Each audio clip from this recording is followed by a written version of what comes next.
আপনাদের ভবিষ্যতে ডায়াবেটিস হবে কিনা এইটা প্রথমে বোঝা যাবে। প্রেশার কোনোদিন ভালো হবে না, সারা জীবন ডাক্তার আপনাকে ওষুধ দিবে, সারা জীবন রুগী থাকবেন, সারা জীবন আপনাকে ডাক্তার দেখবে, আপনি রুগীই থাকবেন। কিভাবে ডায়াবেটিস হয় আপনি যদি জানেন তাহলে আপনার ডায়াবেটিস হবে না, আর যদি হয়ে যায় ভালো হয়ে যাবেন। কিন্তু আপনি যদি ভাবেন ডাক্তার আপনার চিকিৎসা করবে তাহলে আপনি সারা জীবন রুগীই থাকবেন। যাদের হোমা আইআর 1 তারা নিরাপদ, টিজিএইচডিএল রেশিও 2 এর নিচে নিরাপদ, সিআরপি 3 এর নিচে নিরাপদ।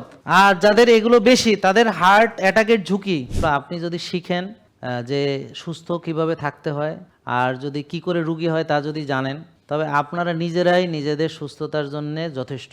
আসসালামু আলাইকুম রহমতুল্লাহি ওবরাকাতুহু। সবাই কেমন আছেন? আলহামদুলিল্লাহ, আলহামদুলিল্লাহ। আল্লাহর দরবারে আমরা লাখো কোটি শুকরিয়া আদায় করি যে তিনি আমাদেরকে সৃষ্টি করেছেন, আমাদেরকে জ্ঞান দান করেছেন, তিনি এই পৃথিবীতে আমাদেরকে পাঠিয়েছেন, আমাদের সবাইকে আবার তার কাছেই ফিরে যেতে হবে এবং আমরা যেন ওখানে সঞ্চয় নিয়ে যেতে পারি। এই জন্যে আমাদের পৃথিবীতে সুস্থ থাকাটা খুবই গুরুত্বপূর্ণ। এছাড়া আপনি ব্যবসা করতে চান, সুস্থ থাকা খুবই গুরুত্বপূর্ণ। আমাদের এক বন্ধু অনেক দিন আইসিইউতে থেকে আমাদের ছেড়ে চলে গেছে। সে একজন ভালো অর্থোপেডিক সার্জন ছিল, আমাদের ডাক্তার বন্ধু চিটাং মেডিকেলের। তো সবাইকে চলে যেতে হবে। সে খুব ভালো মানুষ ছিল, আলহামদুলিল্লাহ, আল্লাহ তাকে জান্নাত নসিব করুক। তো এটা আমাদের জন্য খুব দুঃখজনক। বেশ কয়েকটা লাইভে আমি তার কথা বলেছিলাম এর আগে যে তো এরকম আমাদের সবাইকেই আল্লাহর কাছে চলে যেতে হবে। এখন অসুস্থ হয়ে যদি কেউ মারা যায়, মারা গেলে সেটা ঠিক আছে, মানুষ মরবেই, অসুস্থ হয়ে মরবে, অ্যাক্সিডেন্ট করে মারা যাবে, অবঘাতে মৃত্যু হবে, কারো শহীদী মৃত্যু হবে। কিন্তু যদি আপনি বেঁচে আছেন কিন্তু ক্যান্সারে ধুঁকছেন, প্যারালাইসিসে ধুঁকছেন, পচে গলে যাচ্ছেন, বা প্রতিদিন বস্তা বস্তা ওষুধ, ইনসুলিন, এই ডাক্তার সেই ডাক্তার, হয়রানি, পেরেশানি, সাফারিংস, কষ্ট, দুশ্চিন্তা, এই জিনিসগুলো যে ভুগছেন, তো রোগ হলে অনেক ভোগান্তি। তা এখন এই যে ঘুমের সমস্যা একটা রোগ, আবার সব জায়গায় ঘুমায় এটা আরেকটা রোগ। দুইটাই রোগ। আবার মনে করেন প্রেশার লো হলেও রোগ, বেশি হলেও রোগ, ওজন কমিয়া কঙ্কাল হয়ে গেছে রোগ, ওজন বেড়ে গেছে সেটা রোগ, ইনসুলিন নাই অভাব সেটা রোগ, ইনসুলিন বেশি সেটাও রোগ, সুগার কম হাইপো হয়ে গেছে, অজ্ঞান হয়ে গেছে সেটা একটা রোগ, সুগার বেশি সেটাও একটা রোগ। তাহলে আমাদের পৃথিবীতে আল্লাহ তাআলা পাঠিয়েছেন, আমরা যদি সীমা লঙ্ঘন না করি বা ছাড়াছাড়ি না করি, আমরা যদি মাঝামাঝি থাকি, এটা আমাদের জন্য উত্তম। তিনি বলেছেন মধ্যম পন্থা উত্তম পন্থা, এবং আমাদেরকে বাড়াবাড়ি করতে এবং কোনো কিছু ছাড়াছাড়ি করতে আমাদেরকে নিষেধ করা হয়েছে। অর্থাৎ আল্লাহ একটা জিনিস হালাল করেছে, সেটাকে যদি কেউ হারাম করে সেটা ঠিক হবে না, গুনার কাজ হবে। আবার যদি হারাম জিনিসকে কেউ হালাল করে সেটাও ঠিক হবে না। আবার যেটা আমাদের জন্য তৈয়ব সেটাকে যদি কেউ খবিশ ভাবে সেটা ঠিক হবে না। আবার যেটা খবিশ সেটাকে যারা তৈয়ব ভাববে সেটা ঠিক হবে না। তো আমাদের অত্যন্ত দুঃখজনক ব্যাপার হলো বর্তমানে আমরা তৈয়ব মনে করে খবিশ খাচ্ছি। তাহলে খাবার যদি খবিশ হয় তাহলে রোগ হবেই। তাহলে খবিশ খাবারগুলো কি কি? যেমন জাঙ্ক ফুড, যেগুলোর নাম হলো জাঙ্ক ফুড বা প্রসেসড আল্ট্রা প্রসেসড ফুড, সেগুলো খবিশ খাবার। প্রিয় দর্শক, যারা এখনও ফেসবুকে অনেকে জয়েন করেছেন, এবং কাইন্ডলি প্রথমে সালমা আক্তার, তারপর হচ্ছে হাফসানা, আঞ্জিলা কাশেম, HM আব্দুল মালেক, রুহুল আমিন ইত্যাদি আরও অনেকেই আমাদের অলরেডি কমেন্ট করেছেন। বাহরাইন থেকে আবুল কাশেম দেখছেন। তো যারা দেখছেন তারা কাইন্ডলি সবাই শেয়ার করবেন, এবং গতকালকের সেশনে অ্যাটেন্ড করেছেন এবং আজকে লাইভ দেখছেন তারা কাইন্ডলি কমেন্ট করবেন। শুক্রবার শনিবার যারা আমার লাইভ সেশনে অ্যাটেন্ড করেছিলেন এবং আজকে এখন লাইভ দেখছেন, যেমন আজকে আপনারা এখানে যে আলোচনাটি শুনবেন, এই আলোচনাটি থেকে যাবে ইউটিউবে, ফেসবুকে 2 মাস থাকবে, তারপর ডিলিট হয়ে যাবে অটোমেটিক। তা এখন ইউটিউবে আমাদের সাবস্ক্রাইব করেছেন কেউ এখানে? 1 জন, 2 জন, 3 জন, 4 জন? আচ্ছা, তো 4 জন। আর বাকিরা ভিডিও কিভাবে দেখবেন, আলোচনা কিভাবে শুনবেন? তাহলে আজকে সাবস্ক্রাইব করে নেবেন, ঠিক আছে? তাহলে সাবস্ক্রাইব এখান থেকে শিখে যাবেন। আর যদি আপনি না পারেন, আপনার ছোট বাচ্চা কাচ্চা যারা আছে জেনজিকে বললে ওরা করে দিবে। আর আমার পেজটা খুঁজে পেতে কষ্ট হবে না। ইউটিউবে আমাদের মানে 3.1 মিলিয়ন, আরও বেশি, 3.15, অর্থাৎ আপনার অনেক আছে ফলোয়ার, তো 31 লাখ। তো ফেক পেজের কোনো দিন এত ফলোয়ার হবে না। আর ইউটিউবে এগুলো ঝামেলা কম। ফেসবুকে আমাদের 40 লাখের বেশি ফলোয়ার আছে, সেটাও আপনি চিনে নিতে পারবেন। আর ভুয়া পেজ আছে কয়েকশো, তো এগুলোকে গ্রেফতার করা হয়। অলরেডি 3 ধাপে গ্রেপ্তার হয়েছে। লাস্ট গ্রেপ্তার হয়েছে মিজানুর রহমান আজারি ভাইয়ের গ্রুপটা, ওই গ্রুপটাই মূলত মিজানুর রহমান আজারি ভাই, আমি, তাসনিম, যারা আরও অনেকে আছে, তাদেরকে নিয়ে ওই মানে যারাই একটু ফেসবুকে পরিচিত ওদেরকে নিয়ে একটা যৌন ওষুধ বিক্রি করে, তারপরে ডায়াবেটিসের ওষুধ বিক্রি করে, অ্যালার্জির ওষুধ বিক্রি করে, তারপরে হার্টের ওষুধ বিক্রি করে, এগুলো তারা। আর মানুষও কত বোকা যে আর সাহসী যে একটা অনলাইনে ওষুধ কিনে সে খায়, মানে কি ভয়ঙ্কর ব্যাপার। এর ভিতর কি আছে না আছে কেউ জানে না। হ্যাঁ, আর আমরা তো ওষুধের বাইরে, আমরা খাবার দাবার কিছু আছে যেগুলো ন্যাচারাল, কিন্তু ওষুধ তো আমাদের নাই। আমরা ওষুধ মুক্ত সুস্থ জীবন বলেন, জেকে লাইফস্টাইল বলেন, ওষুধ মুক্ত সুস্থ জীবন। তো যখনই কেউ আপনাদের লিঙ্ক পাঠাবে, দেখো তো ওষুধটা ওনার কিনা, বলবেন যে জেকে লাইফস্টাইল ওষুধ মুক্ত সুস্থ জীবন। ওষুধ দিয়ে আমরা কিছু করি, ওষুধ নাই। তো আপনি যদি শিখেন যে সুস্থ কিভাবে থাকতে হয়, আর যদি কি করে রুগী হয় তা যদি জানেন, তবে আপনারা নিজেরাই নিজেদের সুস্থতার জন্যে যথেষ্ট। কোনো ডাক্তার লাগবে না। ডাক্তার লাগবে অপারেশন করার সময় লাগবে, অ্যাক্সিডেন্ট করলে ডাক্তার লাগবে, এমার্জেন্সিতে তখন ডাক্তার লাগবে, হার্ট অ্যাটাক করে গেলে বা ধরেন ইমার্জেন্সি বাচ্চা টাচ্চা হচ্ছে, এইসব ক্ষেত্রে ইমার্জেন্সিতে ডাক্তার লাগবে। আর ইনফেকশাস ডিজিজে ডাক্তার লাগবে, ধরেন ম্যালেরিয়া হয়েছে, টাইফয়েড হয়েছে, নিউমোনিয়া হয়েছে। হ্যাঁ, আমার দোস্তটা নিউমোনিয়াতে মারা গেছে। তো এরকম যাদের মনে করেন ইনফেকশাস ডিজিজ, সেটার চিকিৎসা আছে। হ্যাঁ, আর শেষে গিয়ে আইসিইউ তখন ডাক্তার লাগবে। হার্ট অ্যাটাক করলে লাগবে, বুঝতে পারছেন, পা কাটতে লাগবে, চোখের অপারেশন করতে লাগবে, এগুলো। কিন্তু ডায়াবেটিস ডাক্তার দেখায় ভালো হবে না জীবনও। তো কিভাবে ডায়াবেটিস হয় আপনি যদি জানেন, তাহলে আপনার ডায়াবেটিস হবে না যদি বুঝেন মানেন। আর যদি হয়ে যায় ভালো হয়ে যাবেন যদি বুঝেন মানেন। কিন্তু আপনি যদি ভাবেন ডাক্তার আপনার চিকিৎসা করবে, তাহলে আপনি সারা জীবন রুগীই থাকবেন। তো ডাক্তার আপনাকে ওষুধ দিবে আর আপনি সারা জীবন ওষুধই খাবেন, কিন্তু কোনো দিন ভালো হবেন না। বোঝা গেল? ফ্যাটি লিভার, কোনো দিন ভালো হবেন না। ডাক্তার আপনাকে ওষুধ দিবে, আপনি সারা জীবন ওষুধ খাবেন, কোনো দিন ভালো হবেন না। প্রেশার, কোনো দিন ভালো হবেন না। সারা জীবন ডাক্তার আপনাকে ওষুধ দিবে, সারা জীবন রুগী থাকবেন, সারা জীবন আপনাকে ডাক্তার দেখবে, আপনি রুগীই থাকবেন, তাহলে আপনি কোনো দিন ভালো হবেন না। তো আজকে আপনারা যে রোগগুলো নিয়ে আমাদের এখানে এসেছেন, যেমন ডায়রিয়া নিয়ে কে কে এসছে আজকে? ডায়রিয়া নাই কারো? আচ্ছা, তারপর ম্যালেরিয়া নিয়ে কে কে আসছে? তো টাইফয়েড নিয়ে কে কে আসছে? তো এই রোগগুলো নিয়ে তো আজকে এখানে আসে নাই। কেন? কারণ এই রোগগুলোর তো চিকিৎসা আছে, ওষুধ দিলে চিকিৎসা হবে, এবং বেশি দিন ওষুধ খাওয়া লাগে না, 7 থেকে 14 দিন, অনেক বেশি সমস্যা হলে 21 দিন। কিন্তু আমরা আজকে কি নিয়ে এসেছি? যেগুলো বছর বছর ওষুধ খাইয়ে ভালো হয়নি, তারা আজকে আসছে এখানে, শেষে গিয়ে আমাদের কাছে আসছে। কেউ কেউ আধামরা করে আনছে রুগী একটারে, কেউ কেউ তো হাঁটতেই পারে না, এরকম অবস্থায় আসছে, শেষ অবস্থায়। অথচ এটা ছিল প্রাইমারি কেয়ার, মানে রুগী কেন হইলেন, কিভাবে হবেন না, মানে একটা লোক সুস্থ সে আসবে যে আমি রুগী হতে চাই না, তো ঠিক আছে, তাহলে আমি পরামর্শ দিব, ও এমনভাবে চলবে, ও রুগী হবে না জীবনও। কি বোঝা গেল? তাহলে আমাদের এখানে কারা আসছে? ডায়াবেটিস। কার কার আছে হাত তোলেন? ডায়াবেটিস সবাই নাই? নাই কার কার? তারা হাত তোলেন। এই যে সবাই নাই, দেখেন, তাকান, দেখছেন সবাই নাই। সবার আছে কে বলছে? না, সবাই নাই। আপনার আছে, এই জন্য আপনি ভাবছেন সবার আছে। তো যার যেটা আছে সে মনে করে সবাই এরকম, তো ওনার আছে মনে করছে সবার আছে, না সবার নেই, আমার নাই। তাইলে আসেন আমরা ডায়াবেটিস কিভাবে হয় এটা নিয়ে একটু আলোচনা করি, খুব সংক্ষিপ্ত আলোচনা। আমি যদি খাবার খাই, সেই খাবারটা ধরেন কোষে ঢুকবে, তারপর শক্তি তৈরি হবে, এই শক্তি দিয়ে আমরা চলি, এটা হলো সহজ হিসাব। তো যদি খাবার আমরা না খাই, তাহলে শক্তি হবে না, আমরা চলতে পারবো না। খাবার শুধু শক্তি তৈরি করে না, খাবার শরীরকে গঠন করে, আপনার রক্ত তৈরি করে, আপনার হাড় তৈরি করে, আপনার ব্রেন তৈরি করে, আপনার নার্ভ তৈরি করে, আপনার চামড়া তৈরি করে, সব কিছু খাবার দিয়ে তৈরি হয়। বোঝা গেল?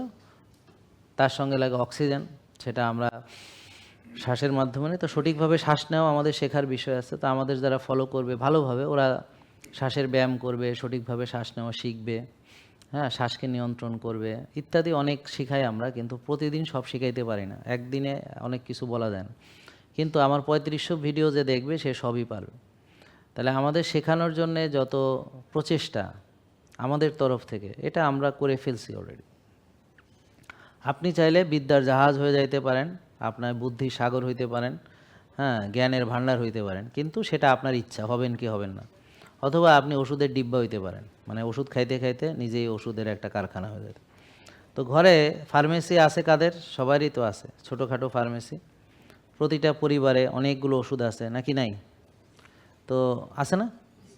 তাহলে কাদের আছে ওষুধগুলো? শোনেন, যারা ওই জাঙ্ক ফুড খায়, কীরকম? হয়তো পেঁয়াজু খায়, বেগুনি খায়, ডুবো তেলে ভাইজা, অথবা কালা ভুনা খায়, অথবা কোমল পানীয় খায়। আশা করি কোমল পানীয় আপনারা চিনেন। অথবা চিনি খায় না কিন্তু আবার চিনি খায়, মানে চিনি না কিন্তু চিনি, আর্টিফিশিয়াল সুগার।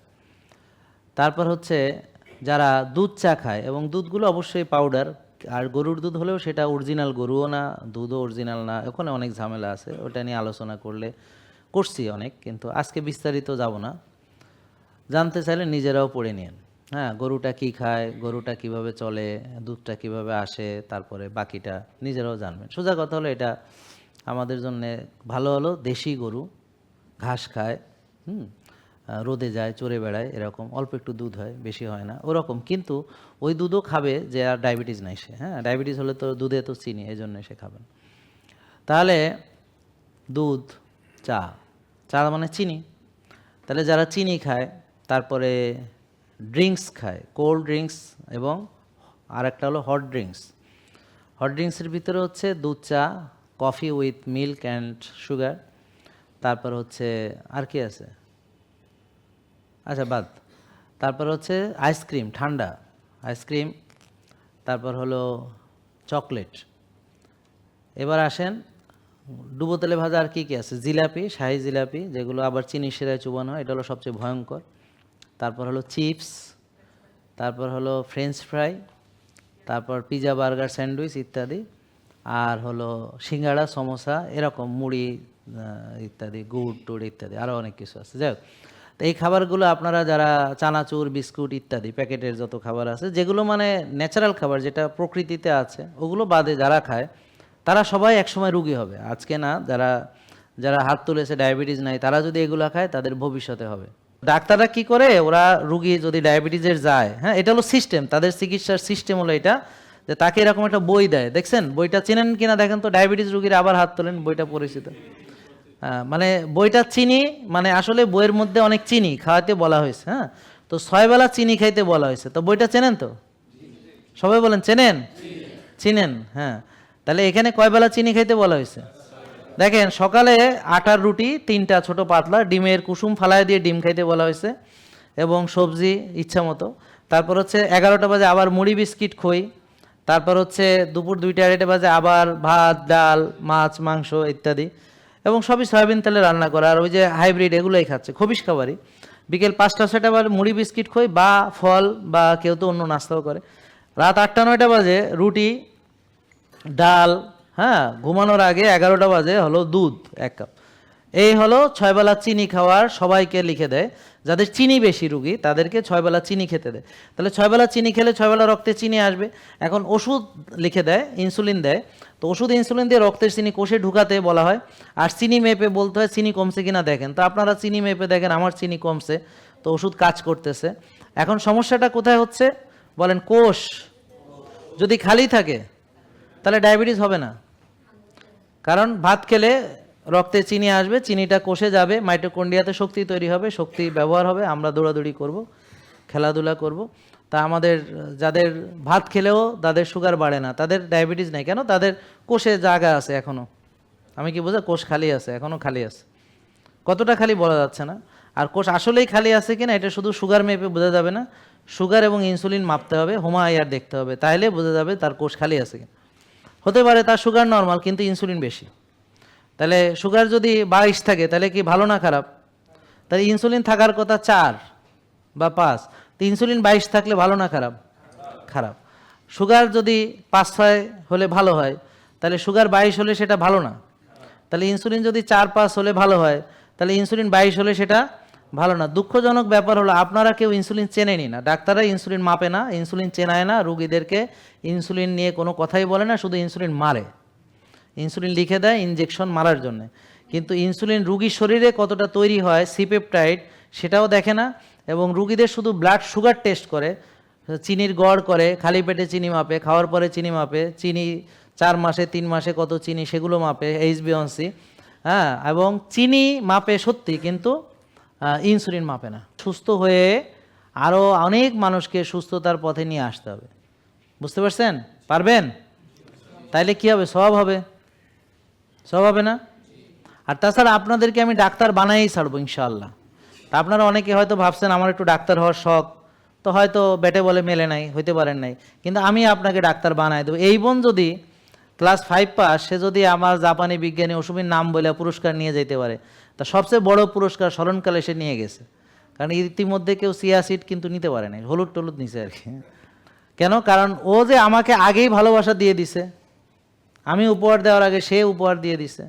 তাহলে এই যে ভালোবাসাটা, এটা তো এমনি হয় না, অর্জন করতে হয়। তাহলে এই ভালোবাসাটা হলো আল্লাহর জন্যে ভালোবাসা। তা আমরা আল্লাহর জন্যে ভালোবাসবো, কারণ আমরা সবাই হচ্ছে দ্বীনি ভাই বোন। কেন? কারণ আমরা কল্যাণ, কোরআনের আয়াতকে সমাজে প্রতিষ্ঠিত করতে চাচ্ছি, যে হালাল তৈব খেতে হবে, হাদিসকে প্রতিষ্ঠিত করতে যাচ্ছি, প্রিয় নবী হজরত মোহাম্মদ সাল্লাল্লাহু আলাইহি ওয়াসাল্লামের লাইফস্টাইলকে আমাদের সমাজে প্রতিষ্ঠিত করতে চাচ্ছি।